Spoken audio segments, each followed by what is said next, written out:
Okinawa n'est pas le premier nom qui vient à l'esprit lorsqu'on évoque l'histoire et les châteaux du Japon. Pourtant, ce chapelet d'îles situé tout au sud, en plein océan Pacifique et plus proche de Taïwan que de Kyushu, a lui aussi une histoire intéressante. Bien avant d'être incorporé à l'archipel nippon, il constituait le royaume des Ryukyu. Un nom qui d'ailleurs est resté car Okinawa est le nom du département, mais les îles sont toujours nommées Ryukyu. Le château de Katsuren est un vestige de ce qu'on a appelé les Gusuku, et il est aujourd'hui classé au patrimoine mondial de l'UNESCO.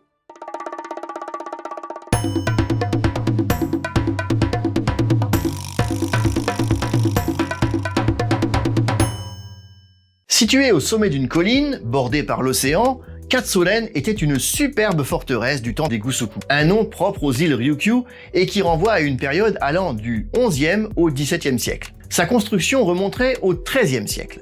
Les dates sont en effet encore assez floues, car les fouilles archéologiques aux abords des ruines de Katsuren n'ont commencé qu'en 1960 et sont toujours en cours aujourd'hui. Les îles Ryukyu ont connu des troubles, elles aussi, et plusieurs royaumes se sont affrontés pour le contrôle de l'archipel au cours de l'histoire, pour ne finir par n'en former plus qu'un aux alentours du XVe siècle. Le château de Katsuren a notamment abrité un des personnages les plus importants de cette période, l'Aji Awamari, qui jusqu'au bout s'opposera au roi. C'est quoi un Haji? Alors un Haji, c'est le nom donné aux seigneurs locaux, pour faire simple, une sorte d'équivalent local des daimyo si tu préfères. Mais le château de Katsuren n'est pas seulement un vestige militaire.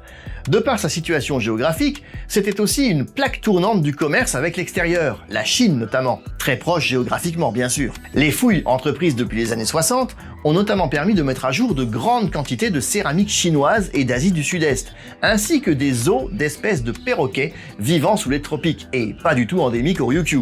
Cela tend donc à montrer que Katsuren était effectivement un haut lieu du commerce en son temps. On pense même que cela a contribué à la stabilisation du royaume des Ryukyu, du fait de sa grande prospérité. Quand on voit les courbes des murailles de pierre toujours debout grâce au formidable travail de restauration des archéologues et la situation quasi imprenable de la citadelle, on ne peut qu'imaginer la splendeur du lieu au temps de sa grandeur. Depuis son sommet, on a en outre une vue splendide sur l'océan, et je dois avouer que c'est un lieu que j'ai très envie d'aller visiter un jour. Pas étonnant en tout cas qu'il ait été ajouté au patrimoine de l'UNESCO en l'an 2000. Comme quoi, à Okinawa, il n'y a pas que du sable blanc et des eaux turquoises pour faire de la plongée.